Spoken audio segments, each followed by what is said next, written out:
दोस्तों आज हम एक्सप्लेन करने वाले हैं हाल ही में आई मूवी सिंधुबाज को, जिसमें विजय सेतुपति लीड रोल में है। इसलिए आप वीडियो को भी लाइक कर दीजिए। हम चलिए कहानी शुरू करते हैं। तो मूवी की शुरुआत में हम थाईलैंड के कुछ गुंडों को देखते हैं। वो गुंडों की गैंग मिलकर एक रघु नाम के आदमी को बड़ी बेरहमी से मार रहे होते हैं। रघु उन गुंडों से अपनी जान की भीख मांगता है। रघु उन गुंडों से अपनी जान की भीख मांग रहा होता है, तब वो गुंडे रघु के पैसे भी ले लेते हैं। फिर रघु उन सभी से कहता है कि मुझे अपनी बेटी को बचाने जाना है। यहाँ से सीन चेंज होता है और हम वेनबा नाम की एक लड़की को देखते हैं। वेनबा और काफी सारे लोग एक जंगल में काम कर रहे होते हैं। असल में यहाँ काफी सारे लोगों को कॉन्ट्रैक्ट पर काम करने के लिए लाया जाता है। उन सभी के मालिक का नाम मोहन होता है। मोहन बस साल में एक बार उन्हें अपने घर जाने की इजाजत देता था। तभी हमें पता चलता है कि वेनबा छुट्टी पर अपने गाँव जाने वाली है, लेकिन वेनबा को गाँव जाने का बिल्कुल भी मन नहीं होता, क्योंकि वेनबा के मामा उस पर बहुत चिल्लाया करते थे। और जब वेनबा छोटी थी तभी उसके मॉम डैड की मौत हो गई थी। फिर अगली सुबह वेनबा अपने गांव जाने से पहले जूही नाम की औरत से मिलने जाती है। हमें पता चलता है कि जूही के पति ने धोखे से जूही को काम करने के लिए यहाँ भेज दिया था। वहाँ जूही वेनबा से कहती है कि आज हम लोगों को काम करने के लिए थाईलैंड लेकर जा रहे हैं। तुम गाँव में जाकर मेरे बेटे का अच्छे से ख्याल रखना। और यहाँ जूही का थाईलैंड जाने का बिल्कुल भी मन नहीं होता, पर ना चाहते हुए भी उसे जाना पड़ता है। और जूही के जाने के बाद वेनबा अपने गांव में आ जाती है। जिसके बाद वेनबा के गांव में हम थीरू नाम के एक आदमी को देखते हैं। थीरू के साथ हमेशा सौरभ नाम का एक छोटा लड़का होता था। वो दोनों मिलकर गांव में चोरी किया करते थे और पूरे गांव में वो दोनों चोर के नाम से फेमस भी थे। लेकिन थीरू कोई मामूली चोर नहीं था। वो तो किसी का भी सामान बिना पता चले आराम से चुरा लेता था। और कई बार तो थीरू को पुलिस ने पकड़ा भी था, पर पुलिस को कभी थीरू के खिलाफ कोई सबूत नहीं मिला। खैर अब रात के समय थीरू और उसके अंकल श्याम एक साथ बैठे होते हैं। वहाँ श्याम थीरू से कहता है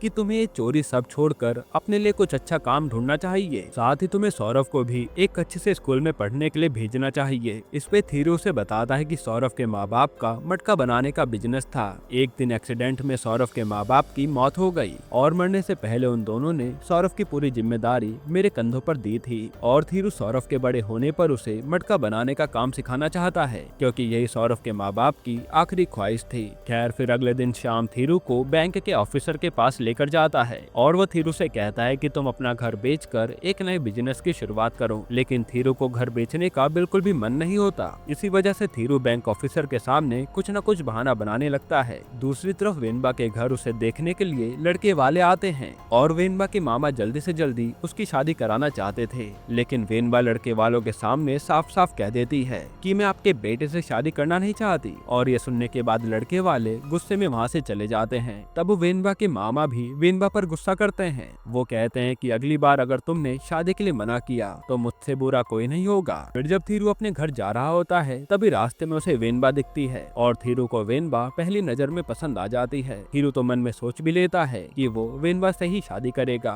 तब थीरू हिम्मत करके वेनबा से बात करने जाता है, पर वेनबा उसे ये कहकर वहाँ से चली जाती है कि तुम जैसे चोर से मैं कभी भी प्यार नहीं कर सकती। तुमने शीशे में अपनी शक्ल भी देखी है। ये सुनकर थीरू हैरान हो जाता है, क्योंकि आज से पहले किसी भी लड़की ने उसे ऐसा नहीं कहा था। जिसके बाद थीरू शाम से कहता है कि मैं वेनबा से प्यार करता हूँ और हम लोग शादी का रिश्ता लेकर वेनबा के घर पर जाएंगे। फिर घर जाते समय श्याम सौरभ से कहता है कि थीरू तुम्हारे बारे में कितना सोचता है। तुम्हारे माँ बाप के जाने के बाद उसने तुम्हारा बहुत ख्याल रखा है। इस पे सौरभ कहता है कि अरे थीरू ने तो आपको बेवकूफ बनाया है, मैं खुद नहीं जानता कि मेरे माँ बाप कौन है। और सौरभ की बातें सुनकर श्याम को भी झटका लगता है कि ये थीरू कितना बड़ा खिलाड़ी है। खैर अब अगले दिन थीरू और श्याम शादी की बात करने वेनबा के घर पर आते हैं। लेकिन वेनबा का मामा उन लोगों से साफ साफ कह देता है कि मैं वेनबा की शादी थीरू के साथ नहीं होने दूंगा। इसके बाद थीरू वेनबा को इम्प्रेस करने जाता है, पर माँ वेनबा थीरू से कहती है कि आज के बाद अगर तुम मेरे पीछे आए तो मैं तुम्हें छोड़ूंगी नहीं। तब थीरू भी ठान लेता है कि वो कैसे भी करके वेनबा से शादी करेगा। इसके बाद थीरू हर समय वेनबा के आगे पीछे घूमने लगता है और उसे मनाने की कोशिश भी करने लगता है,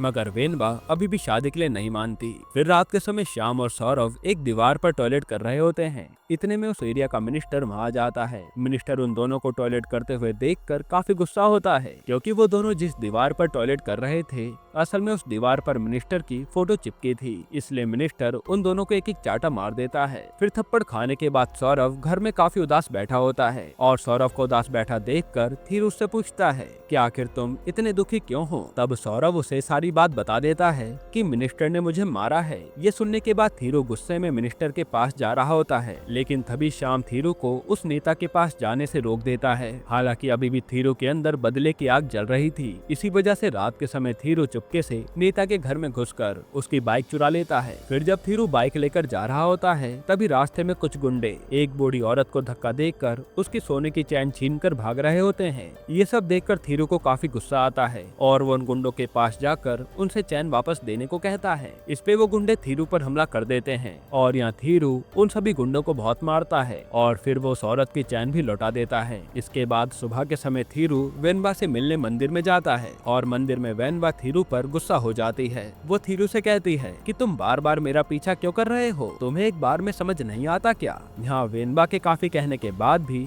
थीरू को कोई फर्क नहीं पड़ता। खैर अब गाँव में सारे किसान एक आंदोलन कर रहे होते हैं। तब वहाँ का नेता उन किसानों को अपनी तरफ करने के लिए पूरे गांव में अपना पोस्टर चिपका देता है और उस पोस्टर पर लिखा था कि नेता किसानों के लिए एक दिन तक खाना नहीं खाएंगे। लेकिन एक आदमी इतने में नेता को आकर बताता है कि किसी ने आपके पोस्टर पर लिख दिया है कि आप किसानों के लिए मरते दम तक खाना नहीं खाएंगे। ये देखकर नेता के पैरों के नीचे से जमीन खिसक जाती है और वो सोच में पड़ जाता है कि आखिर ये सब किसने किया होगा। तभी हमें पता चलता है कि नेता के पोस्टर पर वो बात थीरू ने लिखी थी, क्योंकि वो तो उससे बदला लेना चाह रहा था। दूसरी तरफ श्याम बैंक ऑफिसर को थीरू के पास घर बेचने के लिए लेकर आता है। वहाँ थीरू दोबारा से उनसे झूठ कहता है कि ये घर मेरा नहीं है बल्कि सौरव के माँ बाप का है, इसलिए मैं तो ये घर नहीं बेच सकता। और सभी को थीरू की बात पर यकीन भी हो जाता है। उसी समय सौरव थीरू को आकर बताता है कि आज वेनबा फिल्म देखने गई है, तुम्हें भी उसे मनाने के लिए थिएटर में जाना चाहिए। तब थीरू से मनाने के लिए थिएटर में आ जाता है और फिर वो वेनबा को पीछे से आवाज देकर बुलाने लगता है। लेकिन वेनबा तो थीरू से गुस्सा हो जाती है। वो सभी से कहती है कि ये चोर मुझे परेशान कर रहा है, इसलिए सभी लोग थीरू पर चिल्लाने लगते हैं। साथ ही वेनबा उसकी बहुत बेइज्जती करती है। तब थीरू वेनबा की बातें सुनकर काफी दुखी हो जाता है और उसे समझ आ जाता है कि शायद वेनबा उससे कभी प्यार नहीं करेगी। फिर रात के समय थीरू वेनबा से जाकर कहता है कि आज के बाद मैं तुम्हें कभी परेशान नहीं करूंगा और मैं ये गाँव छोड़कर हमेशा के लिए जा रहा हूँ। इतना कहने के बाद थीरू वहाँ से जाने लगता है। तभी वेनबा उसे रोककर कहती है कि मैं भी तुमसे प्यार करती हूँ, मैं बस अपने मामा के डर से तुम्हारे पास नहीं आ रही थी। ये सुनकर थीरू काफी इमोशनल हो जाता है और वो दोनों यहाँ किस करते हैं। जिसके बाद थीरू और वेनबा काफी समय एक साथ गुजारने लगते हैं। फिर एक दिन जब वो दोनों घर में बैठे होते हैं, इतने में वेनबा के मामा वहाँ जाते हैं और वो उन दोनों को साथ में देखकर बहुत गुस्सा हो जाते हैं। फिर वो वेनबा की चोटी पकड़कर उसे जबरदस्ती अपने साथ ले जा रहे होते हैं। तभी थीरू वेनबा के मामा को बहुत मारने लगता है, जिससे पूरे गांव में उनकी बहुत बदनामी होती है। फिर थीरू उसे कहता है कि आज के बाद अगर तुमने वेनबा के ऊपर हाथ उठाया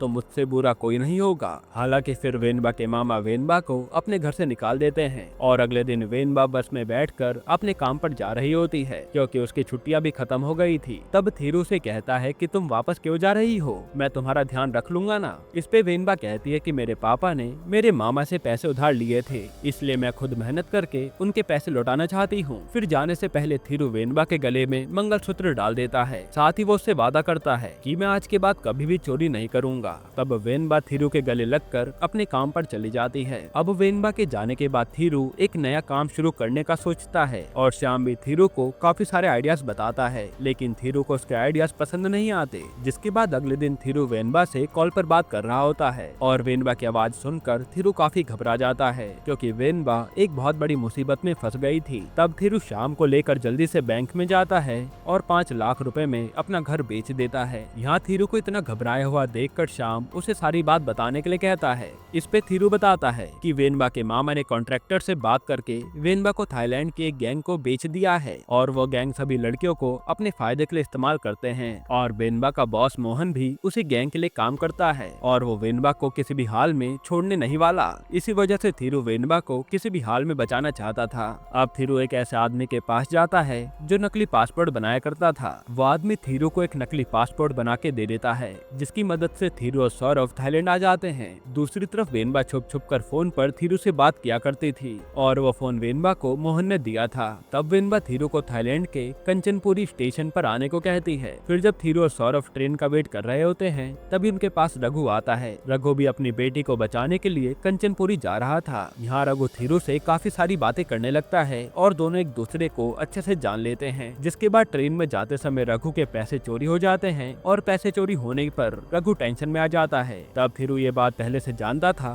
कि रघु के पैसे सौरभ ने चुराए हैं। इसी वजह से थीरू सौरभ से जाकर कहता है कि मैं जानता हूँ कि तुमने रघु के पैसे चुराए हैं और तुम्हें वो पैसे उसे लौटा देने चाहिए। तब सौरभ रघु को उसके पैसे लौटा देता है। खैर अब थोड़ी देर में थीरू की कुछ आदमियों के साथ लड़ाई हो जाती है और ट्रेन में लड़ाई करने की वजह से पुलिस थीरू और सौरभ को जेल में डाल देते हैं और थीरू को इस बात की टेंशन होने लगती है कि आखिर वो अब जेल से कैसे निकलेगा।